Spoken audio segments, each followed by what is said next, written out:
Hi, Robbie. Hi, Sarah. How are you? Good. Glad to be with you. Excellent. Same here. I'm Sarah Posner. I'm Associate Editor at Religion Dispatches, and I'm here today with Robert Jones, who is the President of Public Religion Research Institute, which just yesterday, as we tape, released a very important poll on religion and the Tea Party. Robbie, I'll let you introduce yourself, and then we can talk about the poll. Hi. Thanks. Well, as you said, I'm the sort of founding CEO of Public Religion Research Institute, and we just released yesterday our third biennial American Values Survey. So we've done this survey in 2006, 2008, and 2010.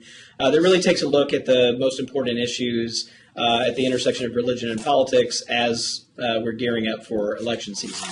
So in 2006, we focused on kind of what people meant with voting your values. That was kind of back in the quote-unquote values voters debates. And then in 2008, we focused on the youth vote. And then this year, we focused on one area of focus was the Tea Party. And just a couple of top-line findings that kind of kick us off here. We were looking to see. There's been a lot of anecdotal writing about the Tea Party, and both in terms of its size and influence, and about its makeup. And there's not been a lot of hard data out there, so we wanted to try to see if we could get a really solid picture based on research. We interviewed a random sample of 3,000 Americans, and asked people to whether or not they identified with. Considered themselves part of the Tea Party movement, and whether they considered themselves part of the Christian conservative movement or the religious right. And then we were able to analyze the overlap and kind of similarities and differences between the groups. And I guess the two findings I just throw out to kind of kick us off here is we found a surprising overlap between the Christian right and the Tea Party movement, those who identify with the Tea Party movement. And we found 47% of those, nearly half, of those who identify with the Tea Party movement also consider themselves part of the Christian conservative movement or the religious right. That was a surprising overlap to us. Many of the stories that have been written talk about them as two separate parties, two separate groups that might actually be in conflict with each other. Yeah, it might be in conflict with each other, or are constructing a marriage of convenience for political ends. And rather than those metaphors being right, I mean, we actually see they're actually drawing to a significant degree from the same membership. And then I guess the other finding, and then we can I'll stop so we can see where we want to go with it. But the other finding, I think, is the relative size of the two groups. There's been a lot of question about whether the Tea Party movement was going to displace the Christian right and on the conservative side of politics in America. And what we found is that about 1 in 10 Americans, 11%, said that they consider themselves a part of the Tea Party movement. About half the number who say they consider themselves part of the Christian conservative movement. So we had 22% saying they consider themselves part of the Christian conservative movement. So you can see there the kind of relative size. The Tea Party movement is still really only half the size of the Christian conservative movement. Right. And I guess what I was I did a blog post on this morning, and I was kind of looking at those numbers. So if there were to be a complete merger between the religious right and the Tea Party movement, you'd really be looking at about a third of the population, roughly 30%. I guess if you could get them all under one tent, and I don't want to overstate the overlap here. I mean, there's significant overlap, and I think more than most people would have thought prior to these numbers. Right. But it's half, which means that there's half of the Tea Party movement that doesn't consider itself part of the Christian conservative movement. So if those could merge completely, it wouldn't quite be a third because there's a significant overlap. So but it'd be in the high 20s. Right. It'd be more than a quarter. Yeah, which is significant. Yeah, right. But I think that you're right, that people were talking about the Tea Party movement as being so big that it was going to overtake the religious right in terms of political influence. But your findings show that that's not true, that it's actually the religious right that probably has sway over the Tea Party, because the Tea Party probably needs at a certain point the religious right to make a viable coalition. Yeah, well, it's interesting. I mean, as you know, and most know, the Christian conservative movement has deep roots on the conservative side of politics and a long-standing history and connection. So I think for anything to dislodge those that's only a couple of years old, based on something that, compared to something that's more than that's a few decades old, I think would be quite extraordinary and fairly unlikely. Right. But I think the other thing to say is, if you look at the numbers the other way around, so nearly half of those who consider themselves part of the Tea Party movement also consider themselves part of the Christian conservative movement. But if you flip the stats around, because of the different size of the group, only a quarter of those in the Christian conservative movement consider themselves part of the Tea Party movement, right? So that what you see is a bigger influence from the Christian conservative movement to the Tea Party movement rather than the other way around. So something that I have found in my reporting, that if you go to a religious right political event, like the Values Voters Summit or Ralph Reed's recent conference that he had here in D.C. in September, the Faith and Freedom Coalition, that's where I think that you probably find the bulk of the people who consider themselves both part of the Christian conservative movement and the Tea Party. Because I would say the majority of the people at both of those conferences also considered themselves to be part of the Tea Party. Mm-hmm. So I wonder if the Tea Party is drawing from the Christian conservative movement the most politically active people. Right. And I don't know that we have anything from the data that speaks directly to, which ones would be most active. The one thing I can say about that, though, is that, where we expected to find, I think, more tensions between, like, the platform of those who consider themselves part of the Tea Party movement versus those who consider themselves part of the Christian conservative movement on social issues, for example. We expected to find bigger differences. And what we ended up finding is that, those in the Tea Party movement, at least among the rank and file, and this may be just one thing that may be different between the elite leaders and the rank and file, but among the rank and file, we did not see, a strong libertarian portrait on social issues. We saw a social conservative portrait on. So, for example, 2/3 of those who consider themselves part of the Tea Party movement said abortion should be illegal in all or most cases, and only 1 in 5 said that they supported or allowing gay and lesbian couples to marry. So that's hardly the portrait of a strong libertarian group that really wants to maximize freedom for individuals. And when you look at least the national Tea Party candidates, they would fall into that framework as well. If you look at Christine O'Donnell or Sharon Angle or Rand Paul, they're all opposed to, they all carry the Tea Party mantle, but they also, particularly Angle and O'Donnell, definitely both have roots in the politically active religious right. Right. O'Donnell worked for Concerned Women for America and ran a ministry of sorts for a long time. But they definitely don't come across first as being secular libertarians. They definitely come across first as being Christian conservatives. Right. Well, and those candidates, would play very well to both sides of this, and that, that may be part of the strategy is candidates that are socially conservative. There is that overlap, and it runs right through both the Tea Party and the Christian conservative movement. But it's another place where the Tea Party movement, actually looks more like the Christian conservative movement than distinct, certainly on social issues. So to what extent did you actually find the secular libertarianism on economic issues that has been what you in the report, you call it the conventional wisdom, and that's been the conventional wisdom of a lot of the reporting about the Tea Party movement? And, I've taken issue with that because I do think that there's a strong religious strain, whether it's a kind of a Christian quote-unquote biblical worldview strain running through the Tea Party movement, or a Christian Reconstructionist strain, or even the Glenn Beck kind of civil religion, sort of vague, gauzy, God and country kind of religion. But I think there's been a lot of reporting that says, oh, no, they're just interested in economic issues and keeping government out of business and out of your out of your life.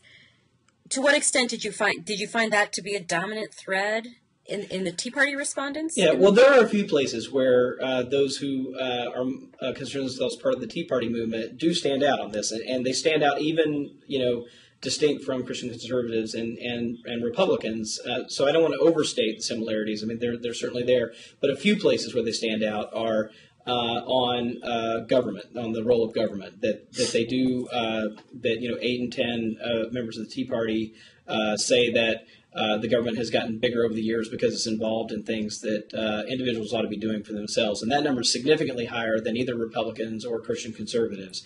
So that's one place where they stick out. They're also, when we ask about what's important in the election, I mean, like everybody else, virtually every demographic group, in this election says the economy is the most important thing to them and the most important thing to their vote. One place where those who identify with the Tea Party did stand out a little bit more was that they were more likely to also say the deficit.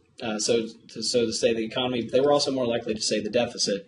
Those were kind of on political issues and the role of government. One other place that they also stood out is, and again, it's sort of a role of government question, but it's also about kind of equal opportunity in society. That members of the Tea Party are far more likely than the general public and even than Christian conservatives to say that minorities are getting too much attention from the government, and they're much more likely to say that it's really not that big a problem if some have less equal chances in life than others. So there you see a kind of laissez-faire, approach to government, that not seeing this government's job to kind of level the playing field, and thinking that minority groups have gotten too much attention. And there they actually do stick out and are much more conservative on those issues than the Christian conservative movement.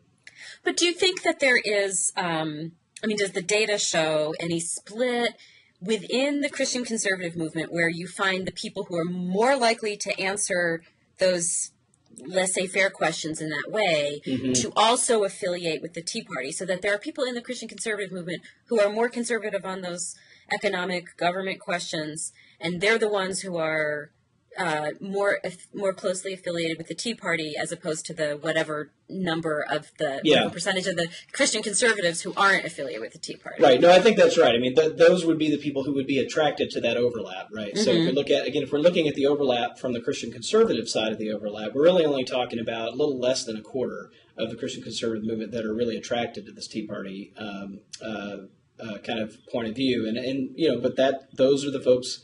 The profiles I've described are that subsegment that would be doing that. One other thing to point out here is that the Tea Party movement is significantly more white than the Christian conservative movement. Now, we typically think of the Christian conservative movement as being white, and it is overwhelmingly white, but it's not quite as white as the Tea Party movement. And so the presence of a few more minority voices in the Christian conservative movement also tends to temper those views on government, those views on inequality and equal opportunity get tempered a little bit. And I also think that we're seeing some moves within at least some segments of the evangelical community to try to take race relations and a little bit of a different approach on some of those issues.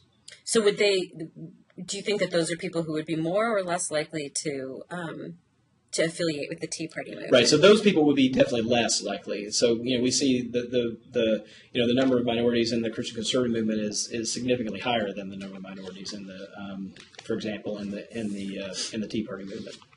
That's interesting, because there's this new group called the Freedom Federation, which is kind of a conglomeration of different religious right groups that don't really want to be called the religious right anymore, but that's what they really are.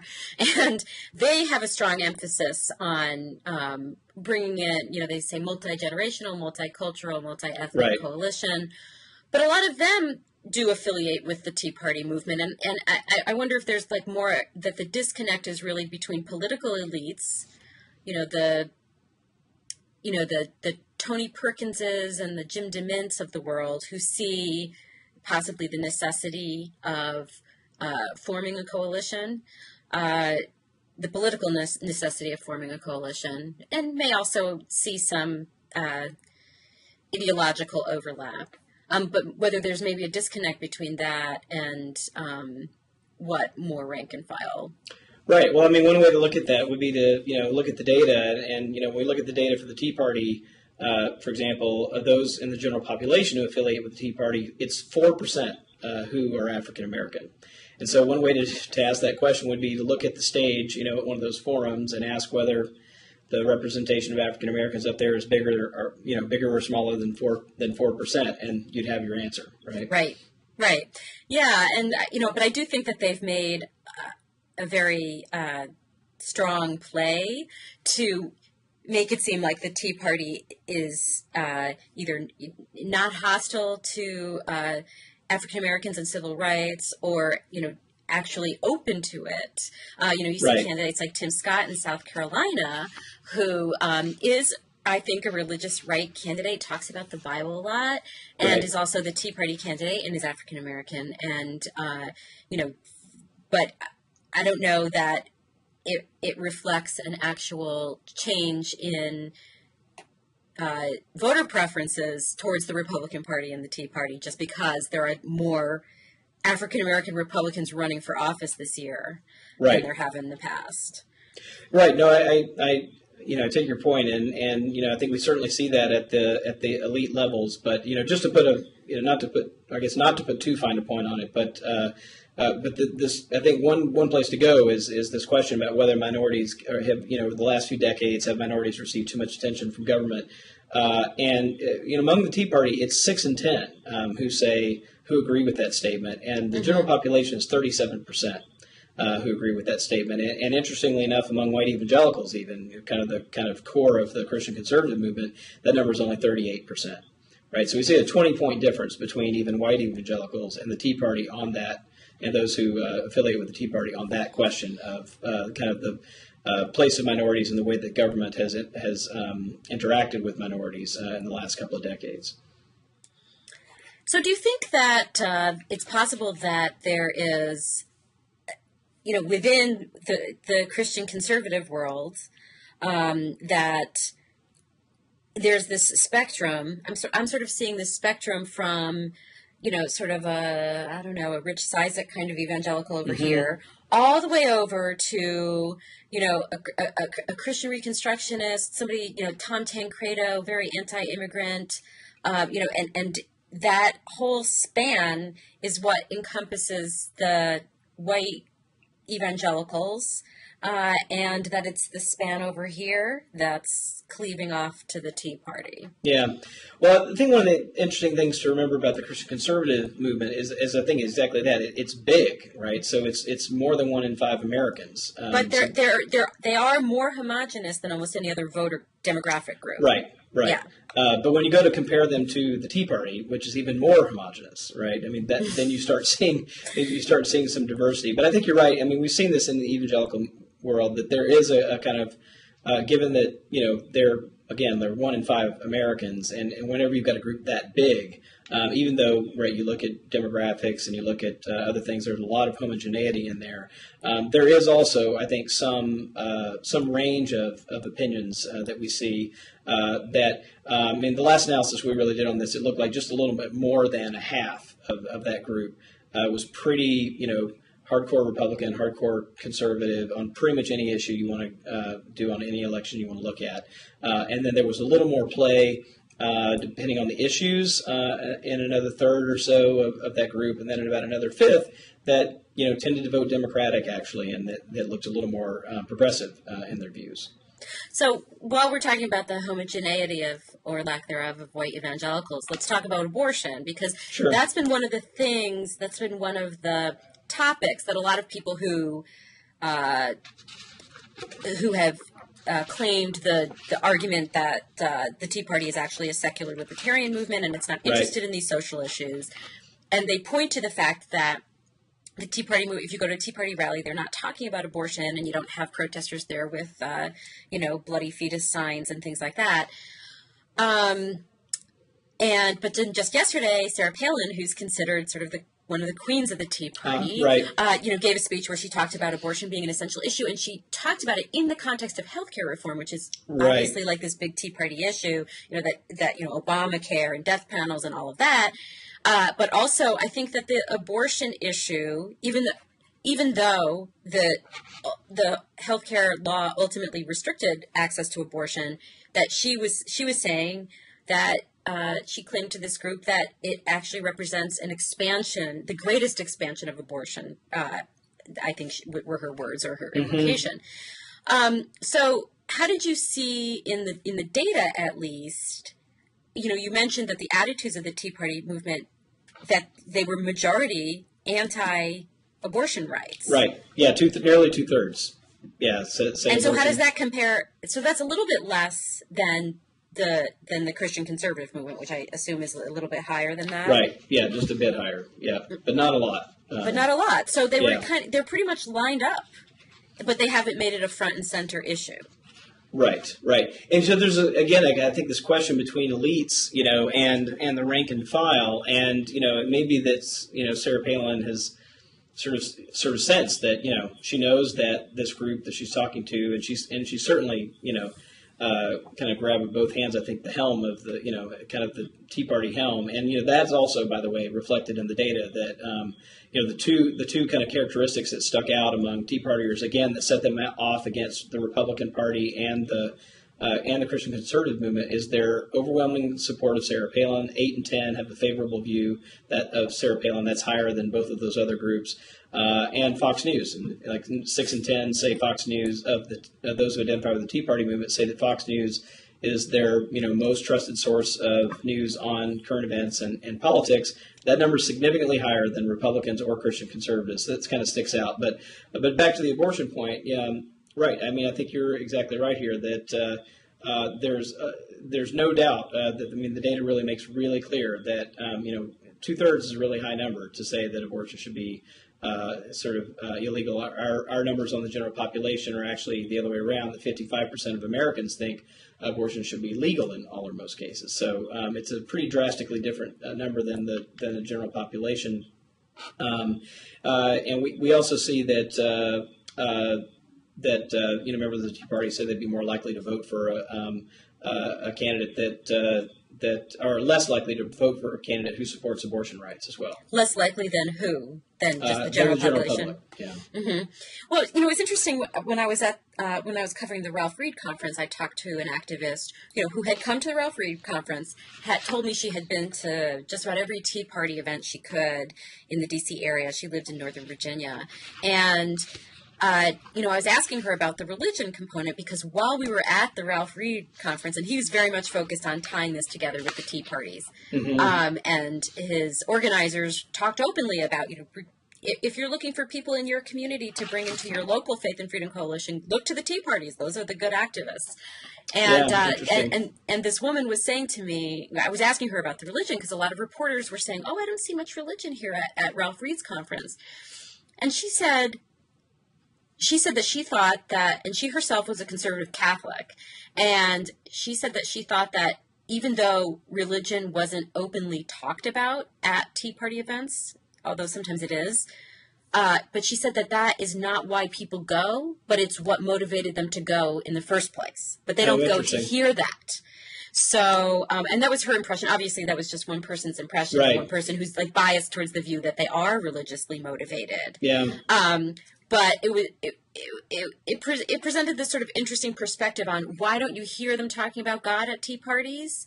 Maybe that's not why they're going to the Tea Party. Maybe they go to church to hear about God, but then they go to the Tea Party. They bring those same beliefs to the Tea Party and want to hear about it, hear about issues framed in a different way.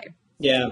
Well, in terms of actual kind of, religious belief and behavior and where people said that, and how important people said religion was to their life, the pattern we generally saw in the Tea Party, there were some differences here. I mean, that the Tea Party tended to be sort of significantly higher than the general population on virtually all the religious measures we have. So they attend church more. They're more likely to have literal views of the Bible. They're more likely than the general public to say that religion is the most important thing in their life.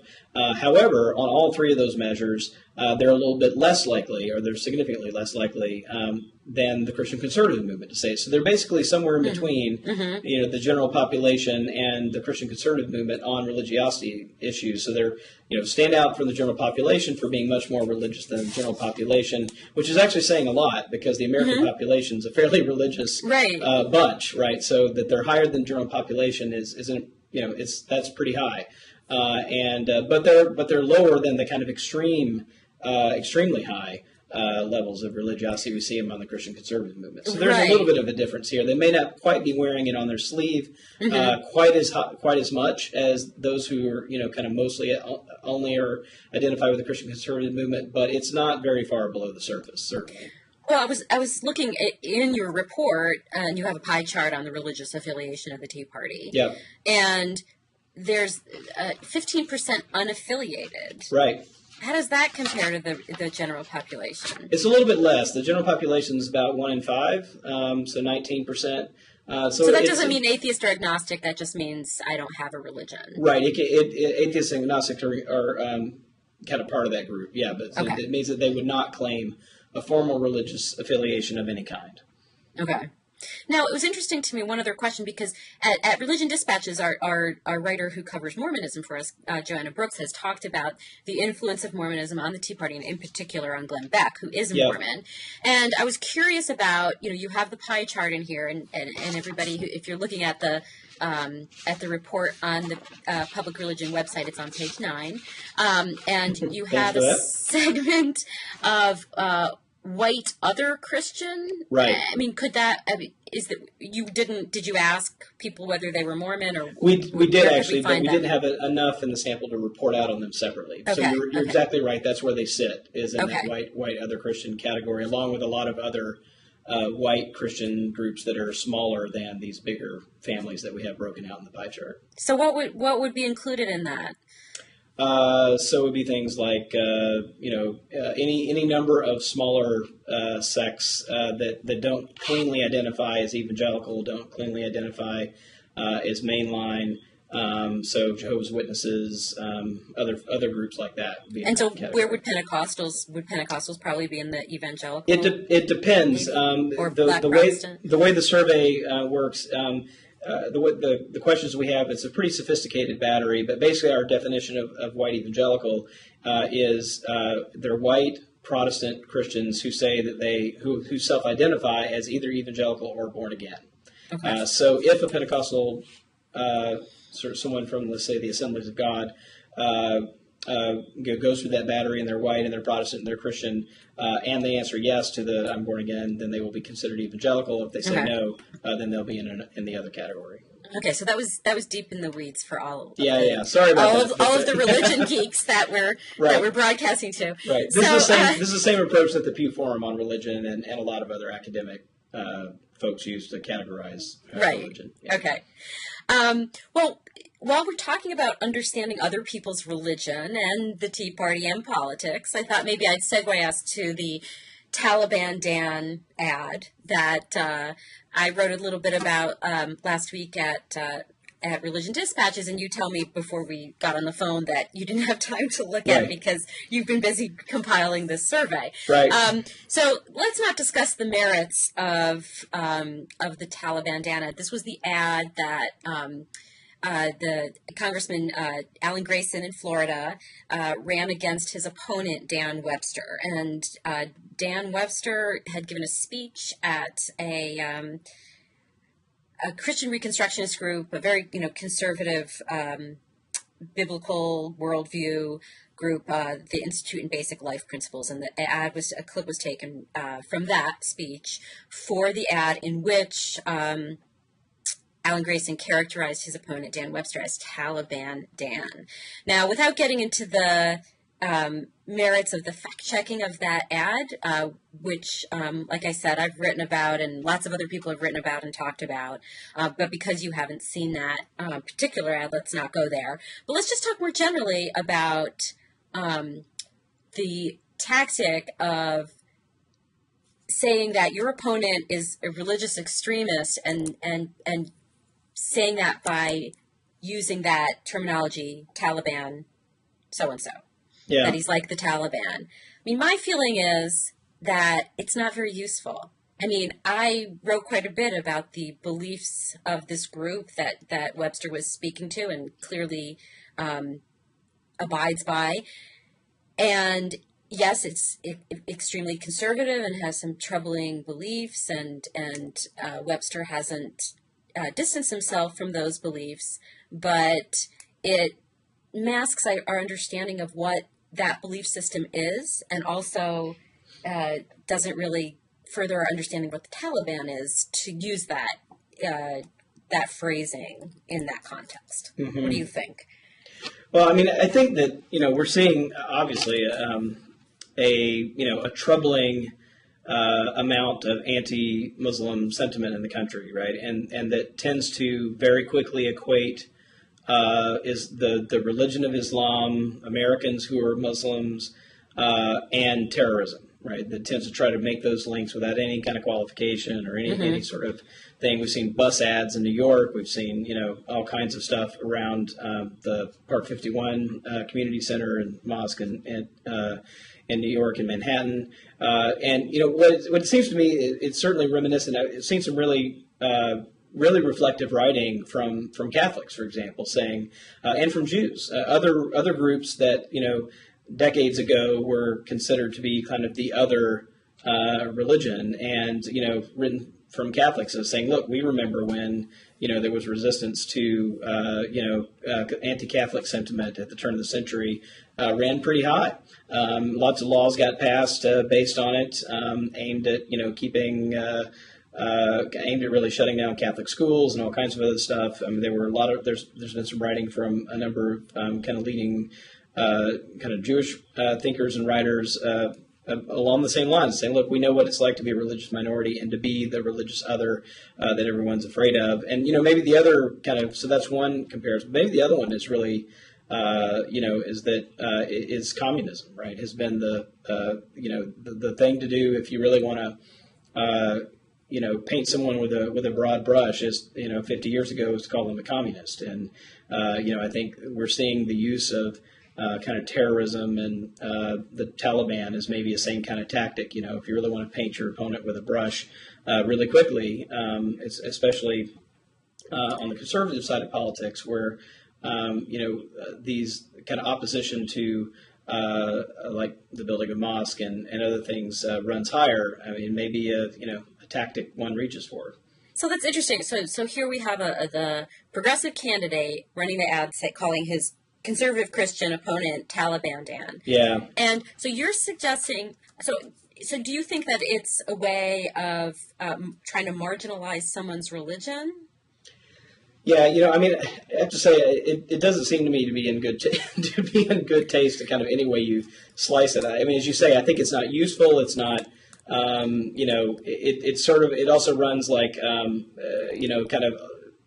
pretty much anytime you hear the analogy to Nazis in political debates, it's almost always bad, right? I guess I was thinking of it in a kind of different framework. I was thinking of it more as is it good as a political strategy? And because I think conservative Christians in the United States play a certain persecution card that they overplay and use to their political advantage. And I don't see Grayson's effort as being an effort to persecute or marginalize Christianity in general. I thought it was a clumsy way of trying to score a political point on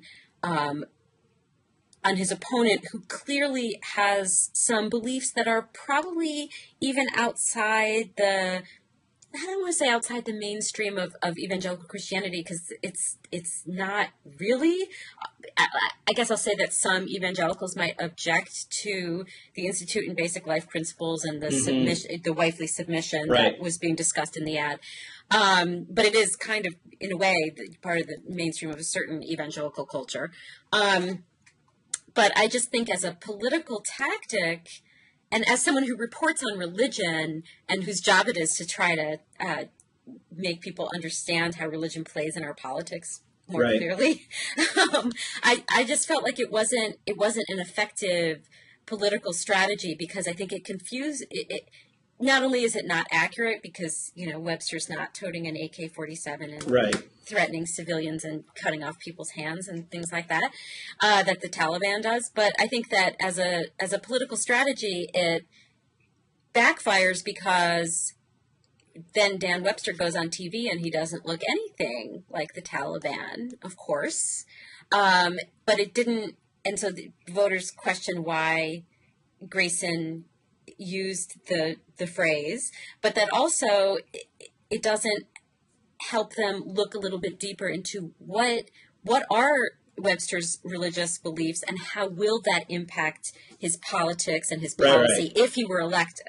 Yeah, and I think that last point you made is actually the most important one, right? I mean, that's the relevant point for political debate is, whatever a candidate's religious beliefs are, the relevant question is how will they affect what they'll do if they get elected and put into office where they have to represent everyone, right? So that's the relevant question, I think, that has to be asked. And I think you're right. An ad like that doesn't really help us get anywhere on that question. It just sort of muddies the water. I mean, it'd be much better in a debate, if you get the two of them in a room and have a debate and where you could ask the question, sort of your own record, with these religious beliefs and how would they affect, give a specific example, this situation X, or how would they affect you in general? I mean, I think all those are fair questions that actually get to something that matters to voters. Well, I think also it's difficult. It points to the difficulty of explaining somebody's religious beliefs in a 30-second political ad. Right. But I think the reality is that I think a lot of people, if they knew the belief system of the Institute of Basic Life Principles, where Webster was talking to that they would it would cause them some pause. But I don't think that the ad helped accomplish that because it sort of muddied the waters with all these different things. But yeah, no, I think we're agreeing on that. Yeah. So, well, let's turn to another thing that's been in the news, and then maybe we can tie it back to some of your findings in the surveys that you've done. So, some of the things that have been in the news the past week or two, of course, the Eddie Long sex scandal down in Atlanta. Eddie Long, the megachurch pastor, anti-gay rights, anti-gay marriage, discovered to have been forcing, or allegedly to have been forcing, young men in his congregation into sexual acts with him. And I've written quite a bit about this. Long was actually in the book that I wrote about televangelism. And, so there are issues other than the homosexuality. It goes to issues of authority and money and power, mega churches. Yeah. But let's stay focused on the homophobia issue for a minute, because I also wanted to bring in these just terrible tragedies with these young people committing suicide after experiencing bullying, or in the instance of Tyler Clementi, the Rutgers student who committed suicide after his roommate streamed video of him with another man on the internet. And I know that one of the things that you talked about in the Tea Party survey was that you found that the Tea Partiers were opposed to gay marriage at roughly the same rates as evangelicals. I can't remember. You can correct me if I'm wrong. Yeah, it's roughly equivalent. Yeah, slightly less opposition, but still overwhelmingly opposed. Yeah. Yeah, and so where do you think where do you think the populace is? Where does your data show the populace is on not just gay marriage, but just LGBT rights and equality in general? Yeah. And, whether that's like translating it into the culture where you're seeing these types of things going on. Right. That's a great question. What's interesting, I think, about I'll put it in the context first of this kind of basket of issues that are, usually put together: abortion, same-sex marriage, and certainly if we go back to, all the hoopla around the 2004 election, around the so-called values voters. I mean, those two issues were almost always mentioned in the same breath. And one of the things that we're seeing is since that time that these issues have actually drifted apart a bit, and that's kind of interesting. And it changes the landscape, I think, significantly, and will continue to change the landscape even more significantly. So what we see is fairly steady, very little changes in Americans' attitudes on the issue of abortion rights. And we see much more movement on rights for gay and lesbians. So we had a couple of different ways of measuring this. I mean, one, we've asked people just to reflect and say, we've asked them, look over the past 5 years, have your views become more supportive? Have they become more opposed? Or have they stayed the same on the issue of abortion rights? And we asked the same question on rights for gays and lesbians. And what we found out is that there's been much less movement. 85% of the public says that their views haven't changed at all on the issue of abortion. And among the 14-15% that have changed, an equal number says they've become more conservative or more supportive, has become more opposed. When you look at the issue of rights for gay and lesbian people in the country, we see a little more movement. Still, kind of three-quarters saying they haven't moved on the issue. But among the quarter of folks who said they've moved, the number who say they have become more supportive versus opposed is 3 to 1. So it's overwhelmingly more in the supportive direction for rights for gay and lesbian people. And does religion play a role in the movement either way? It looks interestingly enough fairly even across it. So all religious groups are moving.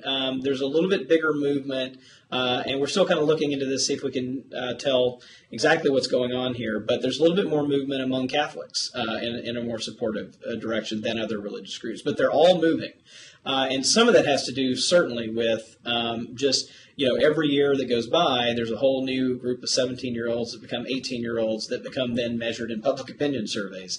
And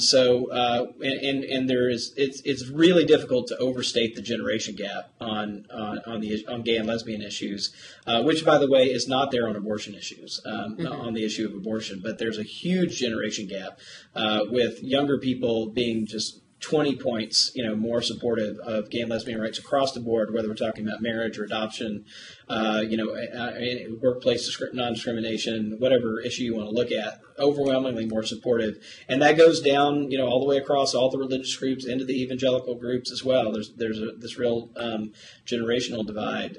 So when you ask them the question on their movement, do they get asked the question of what caused their what influences most their beliefs? On it? Is it religion that's influencing on this beliefs? survey? We didn't ask a direct question of that, but one of the things that we did ask on this survey, and we've asked on others, that tends to be the most significant thing for people's movement is whether they have a close friend or family member who's gay or lesbian.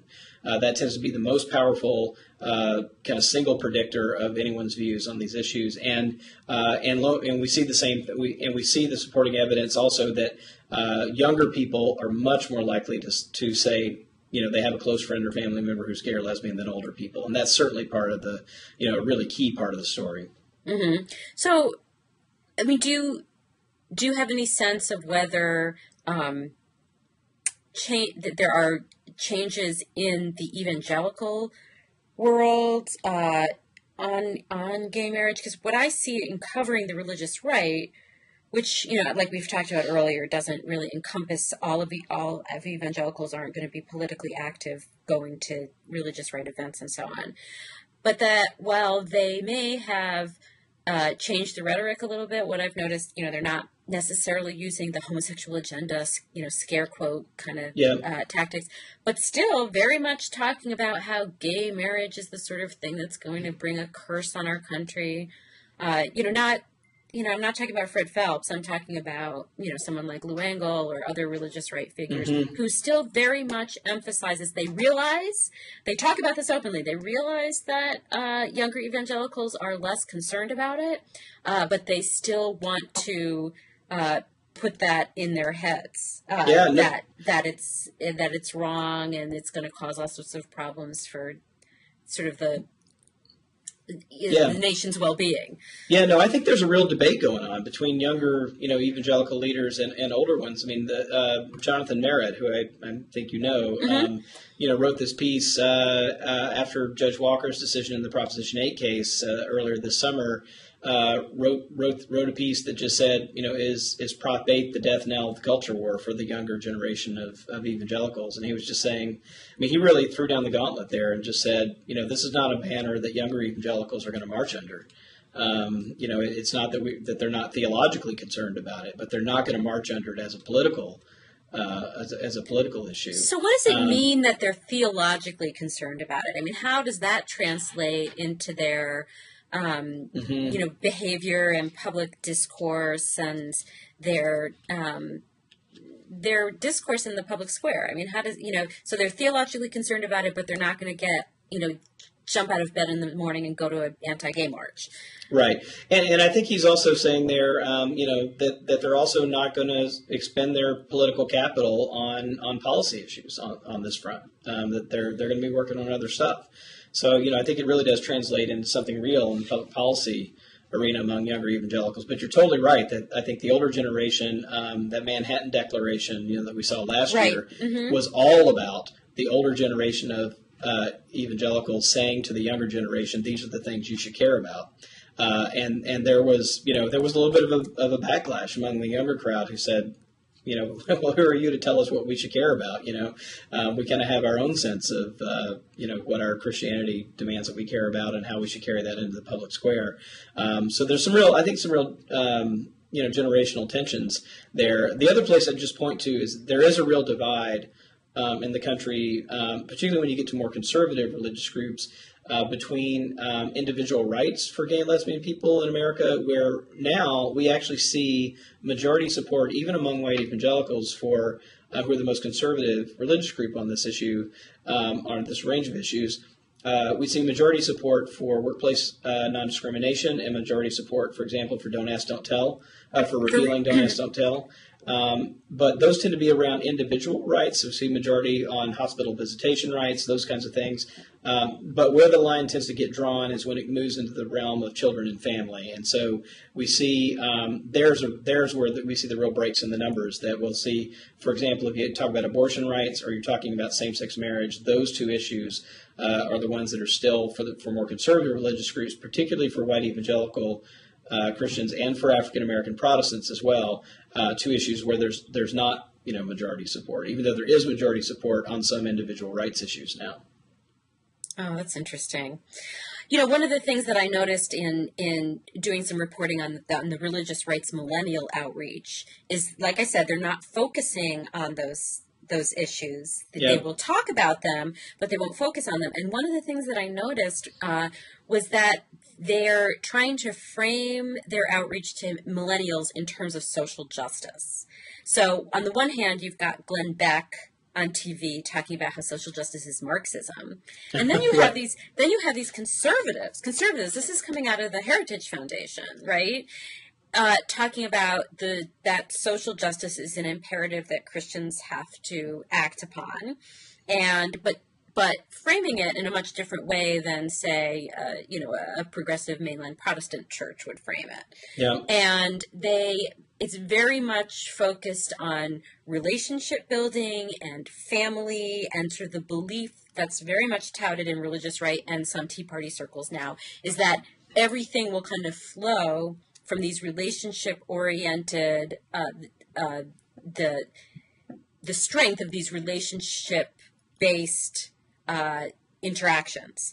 And so if you reach out to someone who's having problems with their family and you bring them the religious teaching that will help them, they claim, fix those problems with their family, then the families will be strong and then the economy will be strong. And this is the way the religious right is I see, one of the ways that they're intersecting with the Tea Party and also trying to reach these millennials who hear those words, social justice, and find that more appealing than, the scare tactics about. Yeah, well, it's an interesting, retranslation of social justice as individualism, right? And also to pack all that social conservatism in it, like the anti-gay marriage and the anti-abortion stuff is packed inside, but it's not the focus. Yeah, well, I would say that's going to be an uphill battle because what the sort of mindset of the younger generation, like I said, in 2008 we did the American Values Survey that was conducted in 2008 that was sponsored by Faith and Public Life that we conducted, focused on the youth vote, and we clearly saw, even among more conservative younger people, a much more cosmopolitan worldview that sees, the U.S. connected to other countries in the world and not just sort of acting alone, that sees, that's connected to a more diverse kind of generational cohort in terms of race, in terms of sexual orientation. The environment in which the younger generation of even conservative Christians has been brought up is drastically different than the environment of their parents and grandparents. I think that it's going to be a little bit tough to, even in evangelical circles where individualism is, sort of in the water, right? I mean, it's all about individual salvation in terms of religion, and it tends to be about individual action. And, at most charity things that are about kind of social change, there's not a lot of, let's say, tools in the toolbox, in the mental toolbox, or in the theological toolbox, in evangelical theology for thinking more socially and structurally about structural change, or it tends to be so we handle racism by making friends with one black person or a black family on the block, rather than treating the more systemic injustices that have been taking place, and seeing that those have to be addressed at a systemic level or at a policy level. That tends to be not the tool the evangelicals reach for. But I don't think that's as true for the younger generation, because they tend to have a much more interconnected sense of the world, and I think that is going to give them a different sensibility about what their responsibility is, sort of as they come of age. So while we're talking about millennials, let's kind of wrap things here with discussing whether the millennials that you're talking about here, the evangelical millennials, are experiencing what's being called the enthusiasm gap on the midterms and possibly the 2012 election that is being said that Democratic millennials are experiencing right now. Right. Do you have any data? Yeah, no, I don't think we do. We're actually going to do. We will have some data on that very soon, because we're actually doing a post-election panel follow-up with the same 3,000 people that we called for the pre-election survey. So we'll actually be able to tell who voted, who actually voted, and how they voted, and why they voted the way they did. So we'll actually have just in a few weeks. We'll have some more data on that. I don't think I've got any enthusiasm data sort of right now on the millennials, but we'll certainly have some data coming soon on that, and we'll be able to see which issues were more energizing than others as well. Yeah, that would be interesting to see. Well, listen, thanks so much for doing this today. Yeah, thanks, Sarah. I really appreciate it. So just a quick plug, if anybody's interested in the American Values Survey, it's on our website at www.publicreligion.org. So. Great. All right. Take care, Robbie. Thanks, Sarah. Bye.